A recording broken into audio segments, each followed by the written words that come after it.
En el nombre del Padre, del Hijo y del Espíritu Santo. Amén.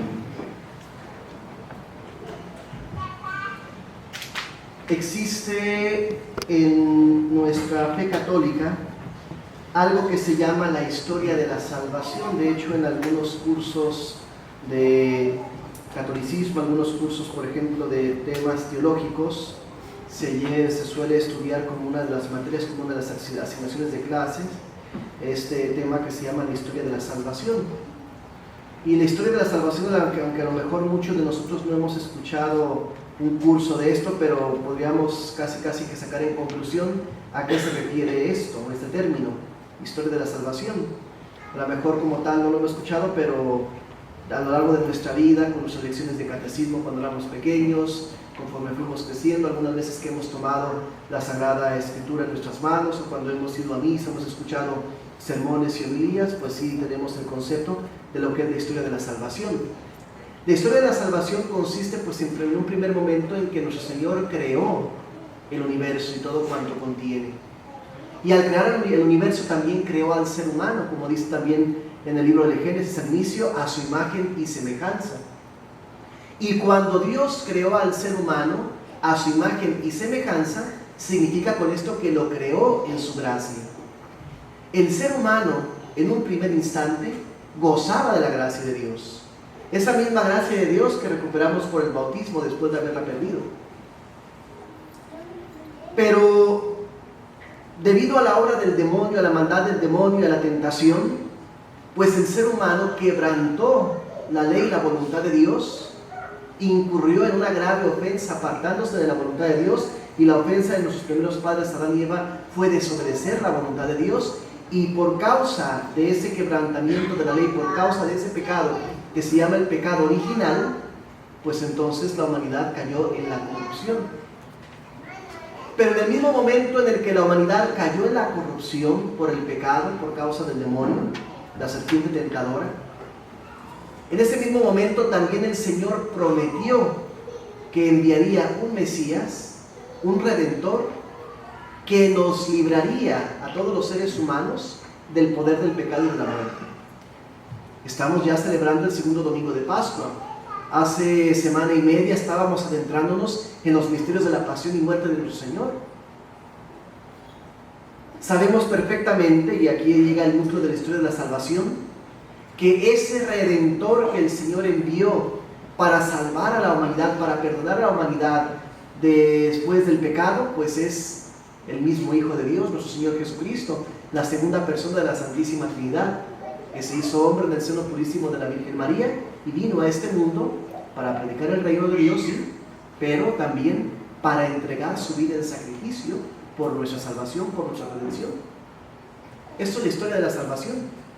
Todos estos acontecimientos que, como decía, los hemos aprendido, a lo mejor no hemos ido a una facultad de teología y no nos han dado un curso como tal de historia de la salvación, no hemos hecho un examen, no hemos leído libros, pero ciertamente desde que éramos pequeños, en nuestras primeras clases de doctrina, a lo mejor en lo que nuestros papás nos enseñaban en casa, a lo mejor cuando hemos venido a misa y hemos escuchado sermones, o hemos asistido a una plática, a una conferencia dada por algún predicador, a lo mejor en alguna lectura espiritual, alguna lectura piadosa, pues nos hemos ido nutriendo de esta historia de la salvación y la conocemos. Porque díganme, lo que acabo de decir, ¿ustedes nunca lo habían escuchado antes? ¿Lo habían escuchado antes, sí o no? Sí. Pues sí, lo habíamos escuchado. Esa historia de la salvación, querramos que no, la conocemos. Quizá unos mejor que otros, quizá otros menos que otros, pero el punto es que al menos estamos en contexto. Y continuando un puntito más con esta historia de la salvación, pues entonces tenemos que, después de haber entregado a nuestro Señor, nuestro Redentor, su vida en sacrificio por nosotros, lo que estamos celebrando ahorita en la Pascua, pues nuestro Señor resucitó del sepulcro al tercer día, venciendo el poder del pecado, venciendo el poder de la muerte, y en próximos días celebraremos la ascensión. Él sube glorioso a los cielos, se sienta a la derecha del Padre, y luego nos envía el Espíritu Santo. Y al enviarnos al Espíritu Santo, pues también a nosotros nos envía con el poder del Espíritu Santo para ir ante el mundo y proclamar que Jesucristo nuestro Señor está vivo, que Él es el Salvador del mundo y que hemos nosotros de conocerlo, de amarlo y de servirlo. Y el último punto de la historia de la salvación, pues será la consumación de toda esta obra de la redención humana. Cuando nuestro Señor venga por segunda y última vez a juzgar a toda la humanidad, y entonces, como también la misma Sagrada Escritura nos lo dice, habrá un cielo nuevo y una tierra nueva, la humanidad redimida del pecado para siempre. Este último punto de la historia de la salvación, la consumación, lo vemos por ejemplo en el Evangelio de San Mateo, capítulo 25, ahí está, el momento en que nuestro Señor viene por segunda y última vez y juzga a todas las naciones. Dice: a los santos, a los justos, vengan benditos de mi Padre de su derecha, a tomar posesión del reino preparado para ustedes desde la creación del mundo. Y a los de su derecha, pero dice: a los de su izquierda, apártense de mí, malditos, al fuego donde hay llanto y desesperación, llanto y crujir de dientes. Y ese es el destino de los condenados, de aquellas personas que rechazaron a Dios, que no quisieron hacer su voluntad. Pero si nosotros nos detenemos, meditamos con cuidado y nos adentramos a detalle en estos varios momentos de esta historia de la salvación, nos damos cuenta que la historia de la salvación es también la historia de la misericordia de Dios. Y esto viene muy a propósito porque el día de hoy estamos celebrando la fiesta de la Divina Misericordia. Ustedes saben ya acerca de las revelaciones, de las apariciones de nuestra Señora Santa Faustina. Saben que ella era una monja polaca, saben que Juan Pablo II fue el que impulsó y aprobó esta devoción, y saben que esta devoción desde entonces se ha ido extendiendo. No me voy a adentrar mucho en eso porque son cosas históricas que ustedes ya las conocen, y quisiera más un poquito enfocarme en el asunto de que la historia de la salvación es también la historia de la misericordia divina. ¿Por qué? Porque ¿qué significa la misericordia? La palabra misericordia tiene que ver con compasión.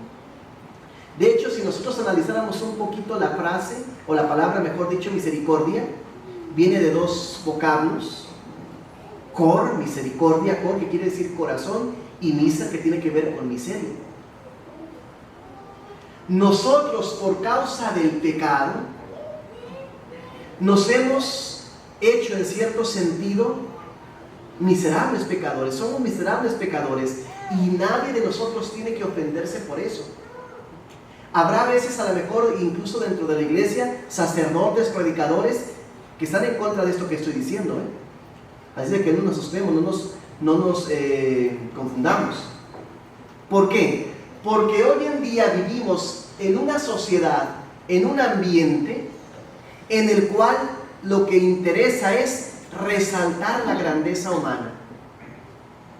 Si nosotros nos ponemos a analizar un poquito la situación en la cual estamos viviendo, nos damos cuenta que hoy el mundo halaga al hombre. Hoy en día, todos nosotros nos preocupamos por ser los mejores de todos. Yo quiero ser el mejor.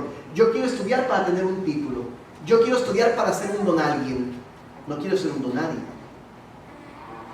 Cuando alguien, por ejemplo, nos señala un error o nos corrige, nos enfurecemos. No nos gusta que nadie nos diga algo malo, no nos gusta que nadie nos lleve la contraria. Vivimos en un ambiente donde lo que muchas veces reina es el orgullo, es la vanagloria, la búsqueda de los aplausos de todos. Mientras todos me aplaudan, mientras todos me den por mi lado, mientras todos me hagan reverencia y me alaben y me digan: qué bueno eres, qué bien haces las cosas, quisiéramos imitarte, quisiéramos ser como tú, entonces nos vamos como hinchando en soberbia, en vanagloria, y entre más nos vamos levantando, entre más nos vamos presentando, pensamos que ahí tenemos nuestra felicidad. Pero eso sí, no llegue en algún momento alguien que no nos hable como no nos gusta, o no llegue en algún momento una persona que nos corrija, que nos señale un error, porque entonces sí, hasta la terminamos odiando a muerte. Esto, fíjense, pasa mucho dentro de la iglesia, pasa mucho en los seminarios, pasa mucho en las comunidades religiosas, Uno puede ir a un seminario, puede ir a un convento, Puede incluso venir uno a una parroquia y tú puedes ver que hay una persona que, ay Dios mío, qué dechado de espiritualidad, ay qué bonito reza en la capilla, ay qué bonito, se pasa horas de rodillas rezando y toda la cosa, y cuando reza parece como que hasta que se eleva, parece bien beato, bien beato. Eso pasa, les digo mucho, por ejemplo con los seminaristas. Tú puedes ver un seminarista que es así como lo acabo de describir. En la capilla es un serafín. Puede haber alguien en la iglesia que cuando está en el templo es un serafín, es un ángel de Dios. Pero si tú le llegas a decir, oye, tal cosa no, pero ¿por qué me dicen a mí eso? Y se arma ahí la Tercera Guerra Mundial y se transforman, toda esa piedad y toda se transforma en coraje, se transforma en revancha. ¿Por qué fulanito viene y me dice a mí las cosas? Él quién es para decirme a mí lo que yo tengo que hacer y que no sé qué, que no sé cuánto. Y empiezan después, como dicen en inglés, los complaints, ¿verdad? Porque fulanito se atrevió a decirme algo y a mí no me gusta que me diga nada. Y uno se pregunta, ¿y dónde quedó toda esa piedad? ¿Dónde quedó toda esa devoción? Hace unos momentos en la capilla, o ante el Santísimo, o ante la imagen del Señor, la Virgen, casi te elevabas. Pero apenas te dijeron algo que no te gustó, hasta azotaste en el piso, ¿verdad? Así es en la sociedad, así a lo mejor es en el matrimonio. Ustedes como pareja, los que están casados, a lo mejor se darán cuenta que mientras tú le digas a tu esposo, a tu esposa, y le des por su lado, le digas lo que quiere oír, pues todo está color de rosa, todos son sonidos. Pero el momento en que tú le digas a tu esposo o a tu esposa algo que no le gusta, o que le lleve la contraria, que le digas, oye, esto no es así, entonces sí se arma el pleito, ¿verdad? A lo mejor pasa entre hermanos, en la familia. Ahí tienes también a los hijos. Mientras tú les des todo lo que quieren, les compres, les cumplas caprichos, todo está bien. Pero el día que a tu niño le digas no, vamos a ver el berrinche que te hace, ¿verdad? Ya veo por ahí niños que se están riendo y mamás que están dando codazos, ¿verdad? Pues este ambiente, hijos míos, reina en nuestra sociedad. No nos gusta que nos digan nada. Y por eso cuando nosotros nos llamamos a nosotros mismos miserables, o decimos, yo no soy ante Dios otra cosa que un miserable pecador, porque déjenme decirles, y no se asusten, todos aquí, todos, y comenzando conmigo, no somos más que unos miserables pecadores, traidores del Señor, porque muchas y muchas veces le hemos dado la espalda. Muchas y muchas veces hemos traicionado a nuestro Señor, nos hemos apartado de su voluntad, hemos pecado, lo hemos ofendido y a veces nos hemos tentado en el corazón. A lo mejor el Viernes Santo con mucha gratitud rezamos el Via Crucis, pero luego a lo mejor 2 o 3 días antes el mundo, el demonio y la carne nos presentaron un placer, una oportunidad y se nos olvidó el Via Crucis que habíamos rezado. Y nos dejamos llevar por el placer, o nos dejamos llevar por la conveniencia, o nos dejamos llevar por el orgullo, o por quién sabe qué otra cosa, y terminamos ofendiendo a Dios. A lo mejor cuando vamos a confesarnos, le decimos a Dios en la confesión, me arrepiento de corazón y propongo firmemente nunca más pecar. Lo rezamos en el acto de contrición, pero apenas cruzamos la puerta, llegamos a nuestra casa, estamos en el trabajo, estamos con malas amistades, pues se nos olvida lo que habíamos prometido en la confesión. Tenemos que caer en cuenta, hermanos míos, que todos aquí somos miserables pecadores. Y repito, no se asusten y no se ofendan, porque el que lo dice es el primero. Los santos que son santos, si leemos sus vidas y si las leemos con profundidad, vamos a darnos cuenta que ellos son los primeros que se tenían por pecadores y por los más viles y miserables seres de este mundo. Déjenme contarles un par de historias de esto. Una de ellas pasó con San Felipe Neri. Se cuenta la historia de la vida de San Felipe Neri, que había una monja en un convento pues que estaba teniendo unas revelaciones místicas.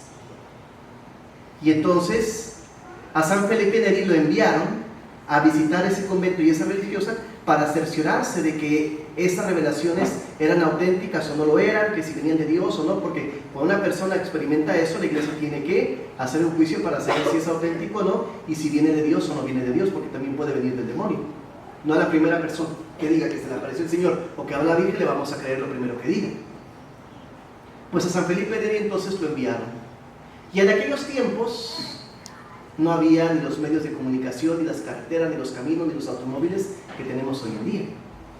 Y el pobre San Felipe Neri pues se fue a pie o a caballo, no sé, y pues tuvo que pasar por charcos de lodo, lo agarró tormenta en el camino, y llegó al convento el pobrecito empapado y con las botitas llenas de lodo. Lo recibieron las monjas y pues dijo, pues permítanme hablar con la hermana, y entonces se cuenta la historia que salió la monjita, pues acá bien orgullosa de ella, ¿verdad? ¿En qué le sirvo, reverendo padre? Y le dice San Felipe Neri, ay hermana, pues mire, fíjese que tengo que hablar con usted, pero mire nada más qué condiciones tengo, mire cómo me agarró la lluvia, tengo el lodo. Hermanita, ¿no me podría hacer una caridad? ¿No me podría ayudarme a quitar el lodo de mis zapatos y todo esto que tengo aquí? La monja que tenía revelaciones, ¿sí? Y cuando le dijo eso, uy, la pobreta se enfureció, se indignó, porque cómo era posible que él le estuviera pidiendo, y ahí le hizo un desaire. San Felipe Neri se puso de pie y le dijo, gracias hermana, me retiro, lo que quería saber ya lo sé. Ustedes entienden la historia, ¿verdad? Cuando llegó con quien lo había mandado, la autoridad, no recuerdo si era el Papa o el Obispo, no sé, me parece que era el Papa el que lo había enviado, le pregunta, ¿qué pasó con la monja? Y dice, mire, si tenía revelaciones no lo sé, pero si las tenía ya no las va a tener. Y dicho y hecho, ese día se acabaron las revelaciones del hermano. ¿Por qué? Porque aquella persona que diga que ama a Dios, aquella persona que quiera realmente entregarse a Dios, pero que no tenga conciencia de sí mismo como que es el más vil y miserable pecador, nunca va a avanzar por los caminos de la santidad. Una de las primeras cosas que tiene que hacer el que quiera avanzar por la santidad es reconocerse pecador, reconocerse indigno de la gracia que de Dios ha recibido. Segundo ejemplo, San Clemente Hofbauer, santo redentorista de la congregación que fundó San Alfonso, alemán él. Usted sabe que los alemanes tienen un carácter fuerte, ¿verdad? San Clemente Hofbauer, entre las obras que hizo, también hizo obras de caridad y fundó un orfanato. Y tenía muchos niños huérfanos a los cuales daba educación, daba casa y daba comida. Y San Clemente Hofbauer tenía la necesidad de salir muchas veces a mendigar, pues por el alimento para los niños. Hay unas historias muy bonitas. Por ejemplo, a veces San Clemente Hofbauer lo pintan así como en un altarcito, así como este donde está el sagrario. Y entonces un día que había que no tenían nada que comer y que estaba bien preocupado, bien angustiado, ¿y qué van a comer los niños? Era como 100 bocas que alimentar y no tenían ni un trozo de pan en la cocina. Y dicen que se fue a rezar a la iglesia y que se encuentra el sagrario, y que le empezó a tocar y lo pintan así tocando en la puerta del sagrario, y que le empieza, Señor, ¿nos vas a dejar hoy sí comer a estos niños? Por favor, Señor. Y no estaba terminando de tocarle la puertecita del sagrario cuando tocaron a la puerta y llegaron bienhechores a regalar comida, ¿verdad? Un milagro muy bonito que se cuenta de su vida. Pero en otra ocasión San Clemente Hofbauer iba caminando por la calle mendigando comida y limosnas pues para darles de comer a los niños, y entonces había un hombre borracho que cuando lo vio que era cura y lo vio de sotana y todo, pues ese tenía algo contra los curas, como mucha gente ahora, y le dijo, ¿me das algo para los niños? Miren lo que le voy a decir, es muy asqueroso. El hombre sacó desde sus adentros un gargajo y se lo escupió en la cara. Ahí está para tus niños. San Clemente metió su mano al bolsillo, sacó su pañuelo, se limpió la cara y le dijo, con una sonrisa, gracias, buen hombre. Esto, bien merecido yo me lo tengo. Y era santo, ¿verdad? Esto yo bien merecido me lo tengo. Pero ahora, ¿tienes algo para mis niños? Y cuando él dijo eso, este hombre se transformó, su corazón es ejemplo de tanta paciencia, de humildad, le transformó el corazón que el pobre hombre vació su bolsa ahí y cambió su vida con ese ejemplo de humildad. Porque repito, los primeros que tienen que tener conciencia de ser pecadores, de ser viles y miserables, son o somos los cristianos que queremos adelantar en los caminos de la santidad. Si nosotros tomamos conciencia de nuestra miseria, si nosotros realmente somos humildes y sabiéndonos y sintiéndonos pecadores, levantamos la mirada a Dios y le suplicamos clemencia, perdón y compasión, el Señor entonces derramará sobre nosotros raudales de misericordia, raudales de compasión. Recordemos lo que dije hace un momento, la palabra misericordia viene de cor, de corazón, y de miser, de miseria. El Señor mirará nuestra miseria, se compadecerá en su corazón de nosotros y entonces nos dará, como dije, raudales de misericordia. El Señor se apiadará de nosotros. Y la historia de la salvación no es otra cosa que la historia de la misericordia, porque ¿qué ha hecho el Señor a lo largo de toda nuestra existencia, a lo largo de la historia de la humanidad, sino vez tras vez manifestarnos su amor y su misericordia? El ser humano fue el que falló. El ser humano fue el que cayó. El ser humano fue el que se separó de la gracia de Dios. Eso desde la óptica de lo histórico. Pero si lo vemos desde la óptica de lo personal, piense cada cual en su vida. Nosotros también le hemos fallado al Señor. Nosotros muchas veces nos hemos separado de Él. Hemos traicionado la alianza. Hemos muchas veces echado por el suelo nuestro bautismo. Hemos muchas veces puesto en la balanza el amor de Dios, su compasión y su gracia, y los placeres o las conveniencias de este mundo. Y muchas veces hemos escogido los placeres, hemos escogido nuestra conveniencia, hemos escogido el pecado, y hemos mandado a volar a Dios con su gracia y con su amor. Y aún así, el Señor sigue compadeciéndose de nosotros. El Señor sigue derrochándonos su misericordia, siempre y cuando nos arrepintamos de corazón.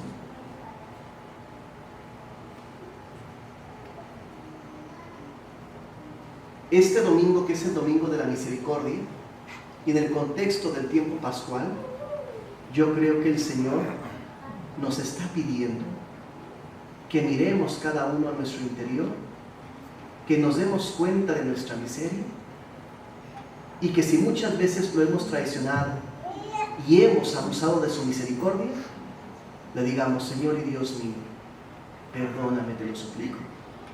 Dame la gracia y la fuerza para nunca más abandonarte, y ayúdame a entrar en el inmenso abismo de tu infinita misericordia. Dentro de unos momentos más, ahorita a las 3 de la tarde, y estamos todos invitados, lo hemos venido anunciando con tiempo, vamos a hacer una hora santa. Ahorita muchos de ustedes van a comulgar, muchos vamos a comulgar. En el momento de la comunión y cuando tengamos al Santísimo aquí expuesto en la hora santa, recordemos y consideremos que este Señor que estaremos recibiendo, que este Señor sacramentado que lo tendremos en unos momentos más en la custodia, es el mismo Señor de la misericordia que se le apareció a Santa Faustina. Ahí con Él, seamos sinceros de corazón. Pidámosle con toda la sinceridad, con todo el amor, perdón por tantas y tantas veces en que nosotros lo hemos traicionado. Pidámosle perdón por tantas veces en que lo hemos afligido. Y digámosle: Señor, ayúdame a entrar en el abismo de tu misericordia. No permitas que yo me separe de ti. Si en otro tiempo he sido ingrato, si en otro tiempo he sido un traidor a ti, a tu amor, a tu voluntad, perdóname, Señor, y dame la fuerza para nunca más separarme de ti. Y hermanos míos, sepamos valorar la misericordia de Dios. No juguemos con la misericordia de Dios. Si Dios se apiada de nuestra miseria, si Dios nos tiene compasión, no es para que abusemos de esa compasión de Él. Valorémosla, cuidemos la gracia que hemos recibido. y aprovechemos esa misericordia viviendo en fidelidad al Señor, hasta donde nuestras fuerzas alcancen. Y ahí donde nuestras fuerzas no alcanzan, recordemos que Dios con su gracia viene y nos sostiene si se lo pedimos con humildad, y Él nos da la fortaleza para poder seguir de pie ante el Señor, perseverando en su santo amor. Entonces así valdrá la pena y será real el poder decir: Señor Jesús, en ti confío. Porque confiar en el Señor significa recordar que Él no defrauda, pero tampoco nosotros defraudarlo a Él. Tampoco nosotros defraudarlo a Él. Pidámosle pues al Señor esta gracia, por intercesión de su Madre Santísima, la Virgen María. Que así sea. En el nombre del Padre, del Hijo y del Espíritu Santo. Amén.